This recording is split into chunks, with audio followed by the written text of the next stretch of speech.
We are back again with the next episode of Overanalyzing Made in Abyss, episode 12 of season 1, The True Nature of the Curse. We are back at Earth in the orphanage, and we see Cuse is really sick. This is the birthday test disease that we talked about in previous episodes. We see Mio tending to him. Mio is a really mysterious character. She is far too over-designed to be a side character with so little screen time. We see her first in the How Are You Somewhere side story at the beginning of Volume 6. She is a tourist coming from overseas, a member of the caravan fleet.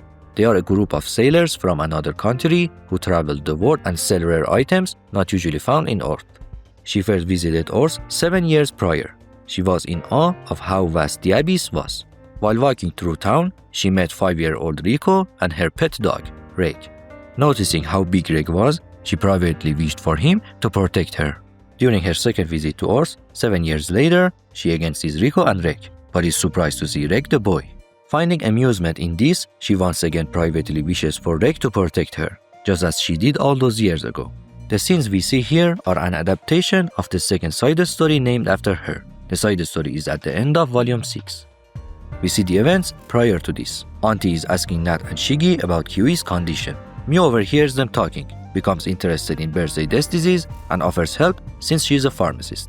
Nat and Shiggy bring her to the orphanage. After they leave the shop, Auntie is amazed that after 7 years, Mio still looks the same and hasn't aged. She is known as a master of anti-aging through unknown methods.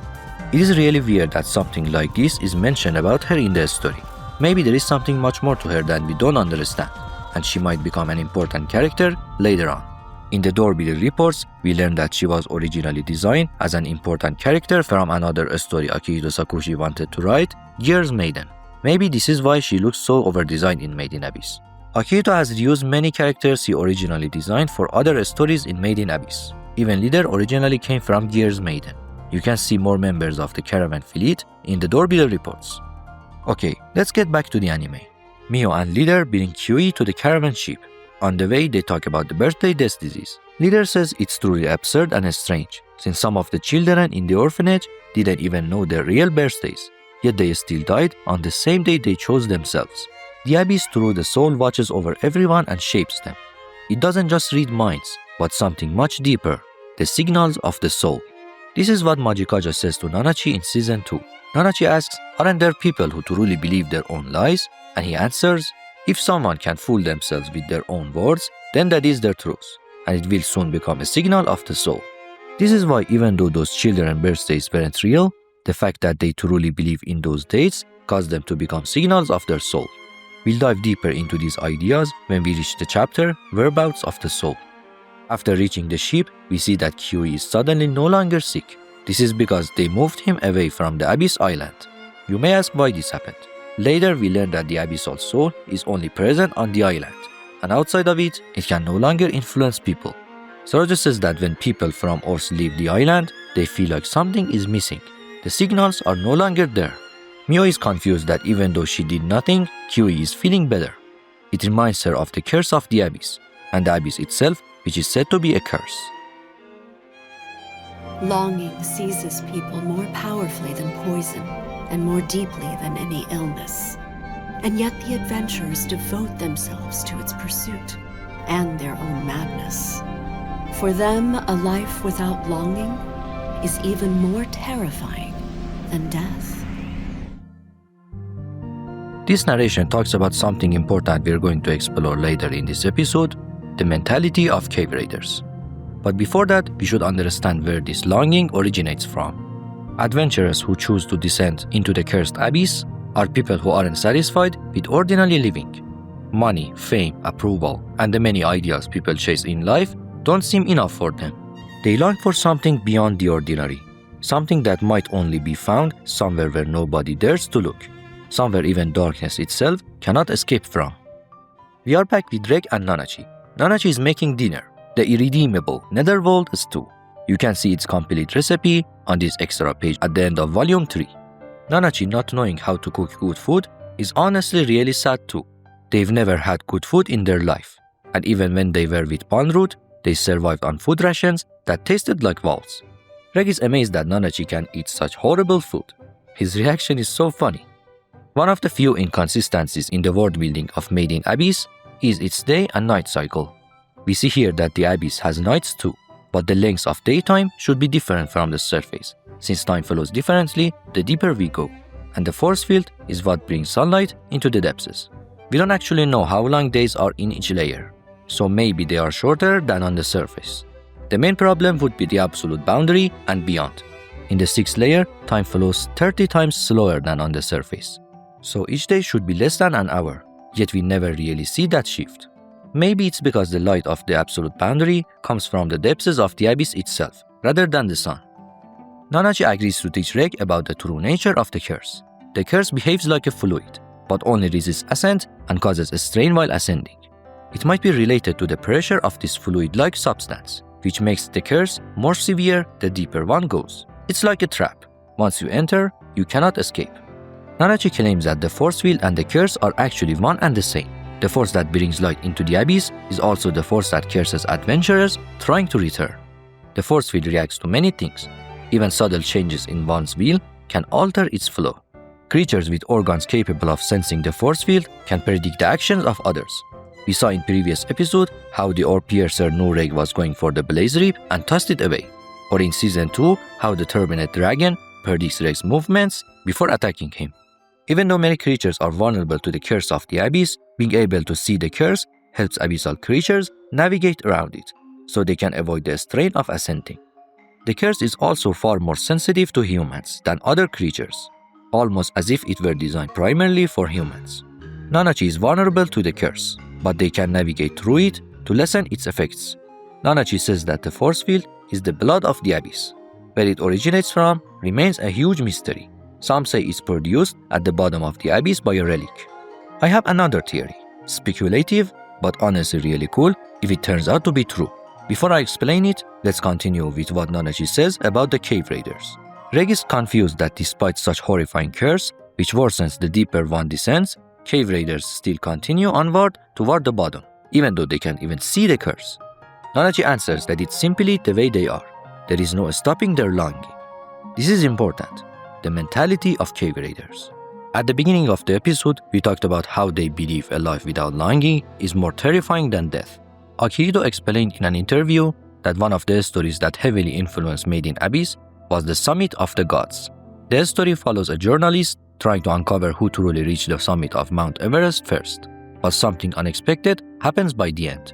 The answer itself becomes irrelevant to him, and he finds something much more valuable. This happens when he meets a climber named Habbo. Now you know where Uncle Habbo's name comes from. The journalist follows Habbo as he attempts to set a new record on Everest. But because he isn't a professional climber, he can't follow Habbo to the end, and never learns whether he reached the summit or not. In fact, nobody ever learns the answer, because nobody could reach where Habbo went. He never returns and dies there. He leaves behind a letter for the journalist. Some people search for meaning in life. Not me. Climbing is the only thing that makes me feel alive. And that's what I did until the end, without regrets. As observers, we can actually tell that he did reach the summit. But that no longer matters. What matters is the person Habbo became by reaching for it. He himself became the answer. Someone who truly devoted himself to his ideal and became one with it. Someone who found deep satisfaction in every step, gave everything he had, and genuinely loved the challenge. T.S. Eliot has a related quote: "For us, there is only trying. The rest is not our business." We are made for playing well, not winning. Winning itself doesn't matter much. What matters is how fully we experience the challenge. As if helplessly drawn to it, there are those who plunge themselves into the darkness.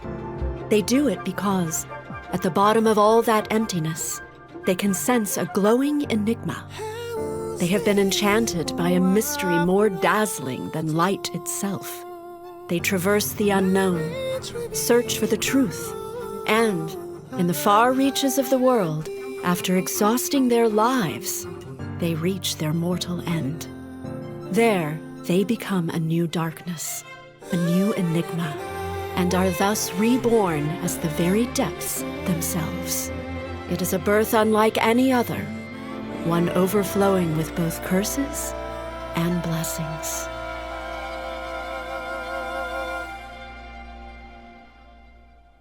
This narration is from the beginning of Made in Abyss, Wandering Twilight. It says that cave raiders become a part of the darkness of the abyss after they die, reborn as the depths themselves. Now I can explain my theory about the true nature of the curse. I speculate that the curse is caused by the people who have died in the abyss. Their souls and wills collectively create it. They themselves become cursed, just like the abyss. And the only way they can free themselves is by luring someone to reach the end of the abyss alive. Reaching it after death seems to happen to everyone, according to the faith of the abyss. But reaching it alive is the true challenge, as Sirajo explains in the current arc. We'll talk about the abyssal faith in the next episode. This theory connects the two main ideas explored in this episode, the true nature of the curse and the mentality of cave raiders. There is even an unadapted conversation between Mio and Leader in the manga about the pride of cave raiders. Leader wishes Cuse could one day challenge the abyss and die there, instead of dying now on his birthday. This idea fascinates Mio, and she wonders whether it is the pride of cave raiders to die in the abyss. Okay, let's get back to the episode. We see that Mitty is interested in Riko. Riko is struggling with her identity and slowly losing herself, but Mitty's suffering helps her remember who she is. This scene is really weird and unsettling. We don't exactly know what's going on in Mitty's mind, and we only hear her cries. How is she communicating with Riko here? And her eye doesn't even look like it's been crying. It looks more terrifying than sad. This raises the question, what exactly is this eye? Maybe it's the eye Mitty lost when Bandru destroyed it using the light of essence, and something strange happened to it afterward, as if it moved to another world. The more unsettling part is that we see another eye at the end of volume 13 that looks exactly like Mitty's eye. It appears to be getting destroyed by something. The upper eye is even more mysterious, and it might not even be Mitty. We'll talk more about this once we reach volume 13. Nanachi wants to show Reg how to see through their eyes. Reg heads toward the central shaft, where he finds a cave raider in danger of being killed by the orb piercer. He saves him by distracting the creature and feeding it false leads. This man we see here is actually a member of the Umbra Hands. We can see him and several other members without their outfits in this panel from volume 11. Reg tries to kill the orb piercer using the incinerator, but it sheds its spines and escapes. Nanachi is surprised to see that Reg has abilities similar to Spragmos, and realizes that they may have finally found a way to free Mitty's soul. Reg is also amazed by how useful Nanachi's ability to see the curse is, and wishes Nanachi would join their group. And this is the moment Nanachi asks Reg for the favor, to kill Mitty for them. We see a flashback of Nanachi and Mitty leaving Idofront. In an interview, Akito explained that Banrut himself allowed them to escape, and the blood trail behind Nanachi wasn't actually Mitty's blood. It was Nanachi shedding blood because of the curse. I guess that's all for this episode. In the next one, we'll explore Nanachi's backstory and all the events that eventually led to us meeting Nanachi here, wishing for their loved one to die.